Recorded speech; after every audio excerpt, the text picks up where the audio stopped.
it's an experiential approach that uses the relationship between horses and humans as the medium for psychological change.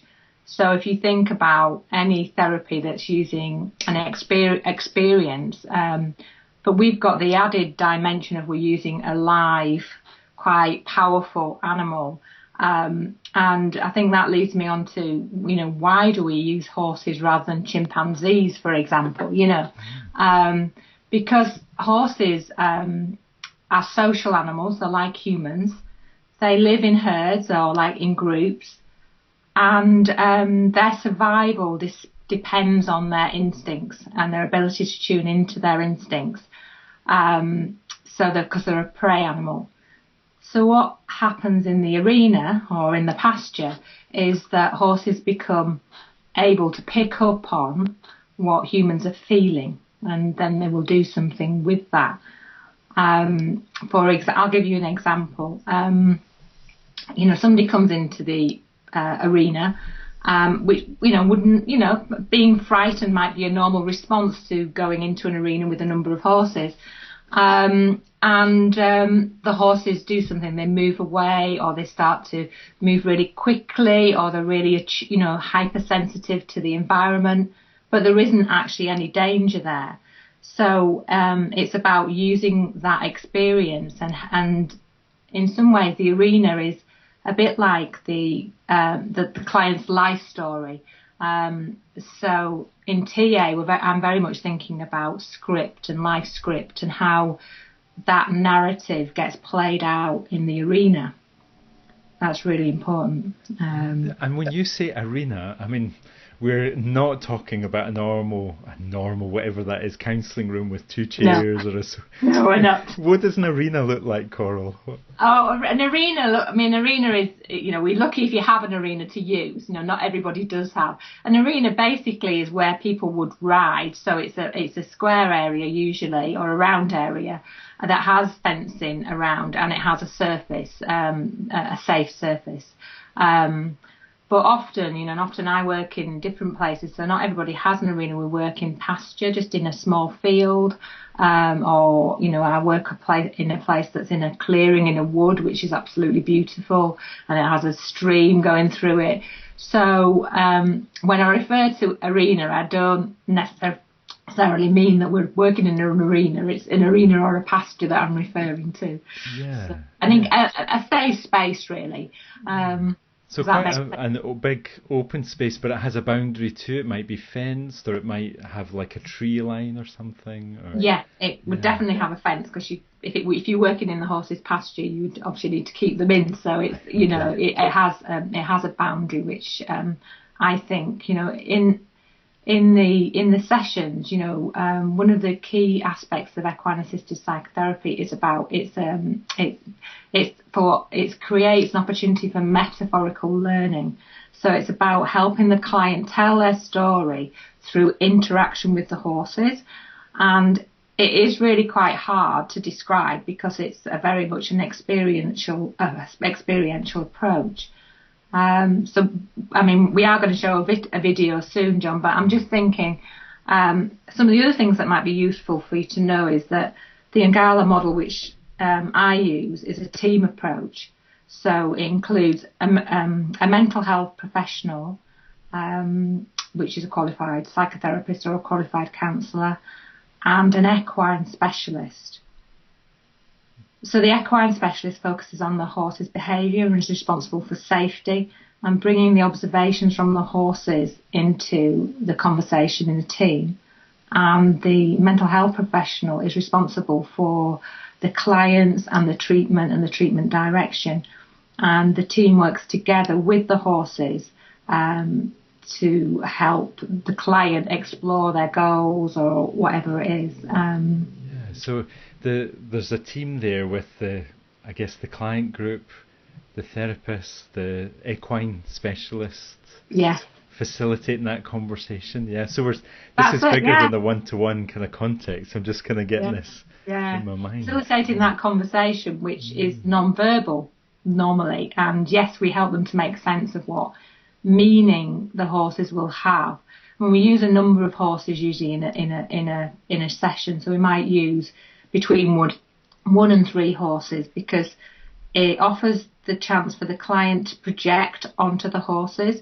So we don't tell them, this horse is called, Daisy or whatever. We let them start. We start by an activity like go out and meet the horses, or we can go out and explore the space, so it's that wide. And then we just watch that and observe that.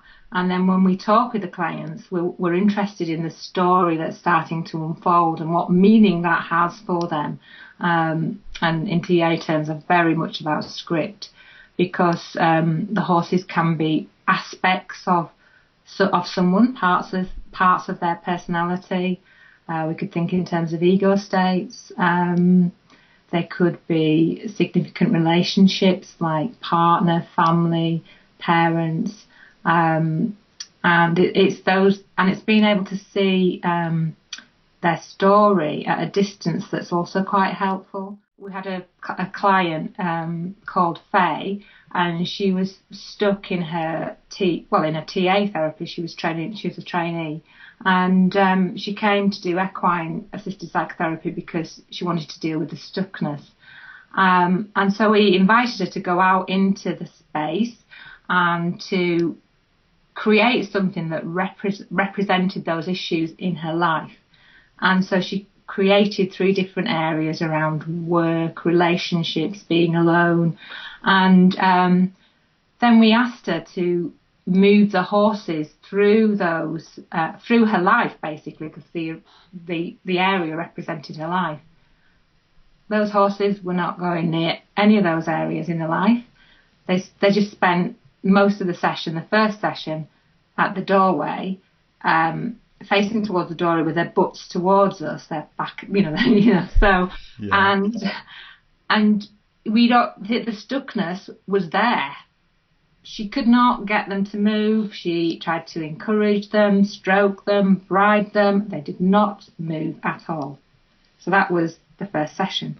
So, okay, that was learning. It was, for the client, it was uncomfortable because there was nothing happening, but it was a really clear parallel for Faye of what she, what was happening in her life and her therapy. Yeah, so she was stuck, and the horses were just not moving. They were paralleling that. Yeah. Yeah, and they can move. Yes, yeah, okay. So this is their kind of empathic connection to Faye and what she's experiencing? Well, it's not a cognitive connection. The horses are not thinking, oh, this lady's stuck. They're picking on something at the limbic, through the limbic system and through limbic resonance, and they're doing something with it that has meaning for the client. I mean, that could have meant all sorts of things. The horses could have been her facing away from her life. They could have been people in her life. It could have represented the stuckness. I don't, as a therapist, put on what that meaning is. I'm more about asking questions and getting interested and curious. Oh, what does that mean for you? The horses. What's going on for the horses? So you're not interpreting the behaviour, just getting curious with the client and thinking about the experience that's going on in the arena. And and how does that parallel the issue that they're bringing? Which for Faye, it really, really paralleled it. And the second session, she came, I think the day after, because she was doing some intensive work. We had the area set up exactly the same. So she comes back in as if she's come back in 20 minutes later. We've got the same, she created different obstacles, actually. They're all like jumps. There were 3 different areas, from poles and barrels and things like that we have in the area. And this time, one of the horses would move a little bit out to face us, but the black horse, I don't know why there was a bucket in the corner, but the black horse started to kick this bucket and just kick. And, we didn't know what was going on as a team. Mm-hmm. And Faye was trying to encourage them to move through her life, and it wasn't working. And there's kick. And my equine specialist said to Faye, what do you think is going on for the horse? And she said, he's frustrated. He feels really stuck, and he's me. He's me. And she said, and as soon as she said that and owned that part of herself, the horse, it's a true account because she gave me a permission to share it. The horse moved out from the corner, came over to us, and stood by the representation that was being alone. And Faye moved over and stood, and that was like a profound moment. I mean, she was really emotional about that, and we didn't carry on processing that. We call that a peak moment in this approach because it's happened. The experience has happened, and she went away, and there was significant learning for her around that. That's incredible. I guess something has shifted in her when she acknowledged it, and it was just really reflected in the horse. Yes, just incredible. Yeah. And in the later session, she was able to get the horses to move around the arena to follow her, and something had freed up. And she said that was significant. She spoke to me a year afterwards, and it shifted the impasse. I would think of that in terms of an impasse in her, in moving forward in her life. So it was really important. Wow. I'm wondering about, is it easier for some people to be in relationship with a horse than with a person, an easier level of intimacy? That is a really good question. Really good question. I believe it is, and especially with people that have got a history of trauma or abuse. I think probably all of us that are animal lovers will know that connection with an animal is really important. But certainly that was a key thing when we worked with traumatized young people. Was that they would make an attachment, and in fact we facilitated that, making attachment with a horse, because I think Winnicott talks about the I've forgotten what it is, sorry. That's all right. Transitional object, and I also thought about it in terms of attachment theory, like an interim attachment, because of course we eventually want the young people to attach to us. But yes, it seemed that definitely happened, and does happen. And I think it provides the basis for them moving on to feel more secure in attaching to humans. That's what we're, as a team, trying to facilitate.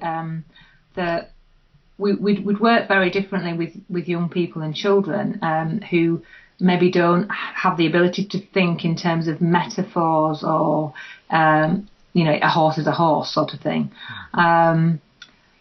It usually emerges through the client's language. We set an activity like going out and meeting the horses, or getting a horse over an issue in your life, or something like that. And through the client's language and what happens with the horses, it's the meaning that the client puts on. So we're, as a team, I'm looking as the mental health professional for what, that horse is like my partner. It never listens. So, okay, go out and see if you can get him to listen then. And then once the horse becomes the partner, the horse is not a horse anymore. So it's go out and meet your partner. See if you can get him to listen to you. So we use the actual projection in a very direct way. Yeah. So the horse becomes that person, the partner, or someone else. Yeah. And you usually see some parallel play out between the person and the partner, or whatever the horse represents for them.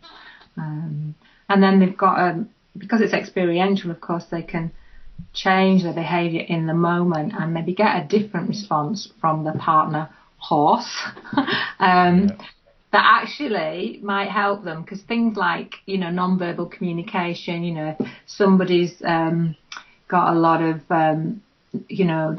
ulterior, showing a lot of ulterior transactions in their, body language, and the actual partner's picking up on that. The horse is going to pick up on it too and do something with it. So it can be really good and direct feedback for the person when they change their behaviour. Yeah, it can be hard to see what we do in our relationships to kind of do something to the other person, but that sounds like an ideal environment for that to surface, and quite a non-threatening way perhaps for it to surface as well, instead of human to human. Or it's a very non-threatening way in that sense, is because that's why we follow very much the client's language, because we want to be following their, the questions that we ask are to get them to think, and are to get them to get curious about what's going on and what meaning that might have for them. But it is because they're making the awarenesses with the interaction with the horse, which can sometimes, like it was with Faye, is really powerful, and for her that horse coming over to the challenge, the issue in her life about being alone, and standing with her, of course, that was saying quite a lot for her about not, you're not alone, that connection.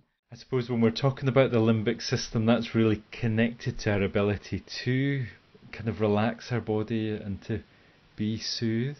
Like there's a connection there. So like the horse being in that relaxed place can also have an impact on us. I think I'm just thinking out loud here now, Coral. It might not reflect. No, it doesn't always happen that way, because if somebody's got a highly aroused central nervous system, and they're running their survival system, the horse's survival system will get triggered. So the horses can behave in a really chaotic way because they're picking up, oh, we're in danger, we've got to run away. So they might be, running around, standing up on their back legs, they might be doing things that,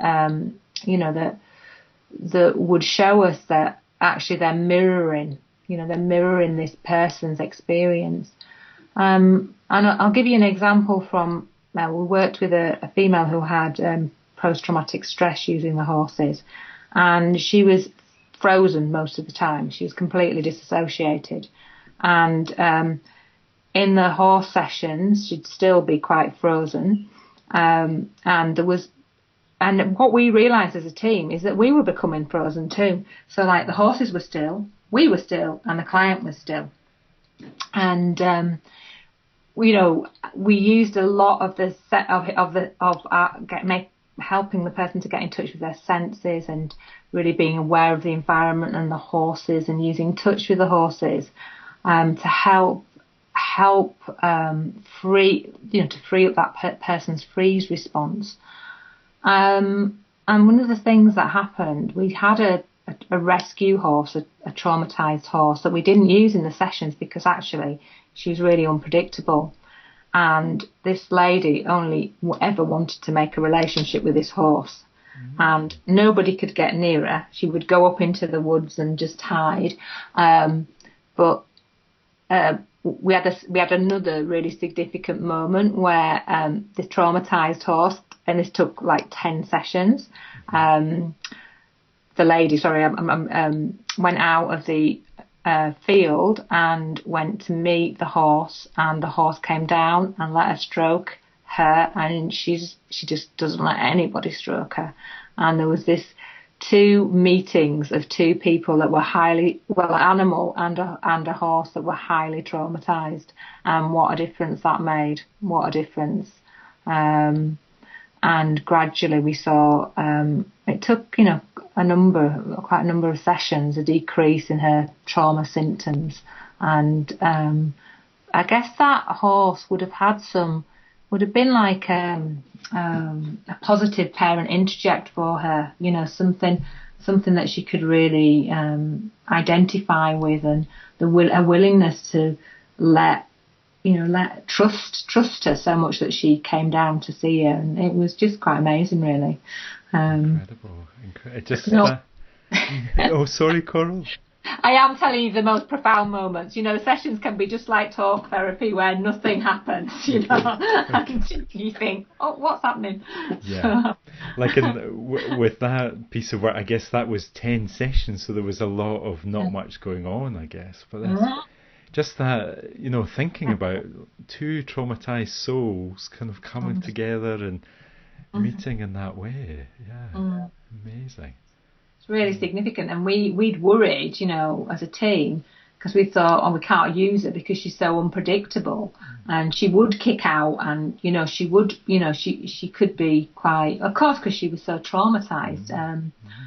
So it was really interesting, you know, that we had that unique moment, and we did start to use her then after that in the sessions, as long as she could, you know, we'd leave the gate open so that she could go up into the woods, so that she was free to look after herself when she needed to. And I think that's really good modelling, you know, for people as well. You know, the horses, what I didn't say was we don't do any riding. It's 100% on the ground, and the horses are free to choose to interact if they want to or not. So it's very much about the relationship.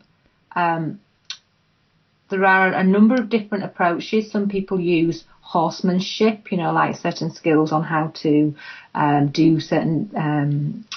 certain skills with horses. We don't do that. It's about metaphorical learning, the approach that I use. I mean, and actually the horses enjoy this work. They're not being ridden. They just have to be themselves. Go out, play with your friends, you know, get interested in us. We're going to learn from that. And so, I mean, if you use horses a lot, which I did 5 years for a 5-year period, we had to be careful about, because they do carry the transference and they do carry the projection. And what happened when we were working, like we were maybe doing at least 5 hours of horse work a day, with, you know, very traumatized young people. What would happen at the end of the day is we'd go and let the horses, our group of horses out, herd of horses out, and they would go absolutely mad. They would kick up, they would roll, they would gallop around, and me and Paula used to just watch in them just discharging all that energy, and it was such a good thing for us as a team, thinking, oh, crikey, we need to go for a walk, we need to go and shrug off all this energy, because I think horses, given the opportunity, are really good at looking after themselves. And so we used to see that, and if we'd had a tough day, the horses had a tough day, we'd see it when they went to the field. And the best way for them to recuperate is being with their friends and being in the field, you know. So that's just an incredible image. I can see your shoulders moving too as you think about them, and just the freeing up, and and like a real reminder to you and your colleague, oh, we've got to do this too. It can be easy to forget that at the end of a long day in the consulting room, I guess. Absolutely, when your body is impacted by the clients that you're working with. And I think animals, and including horses, can tell us a lot about looking after ourselves. Especially our bodies.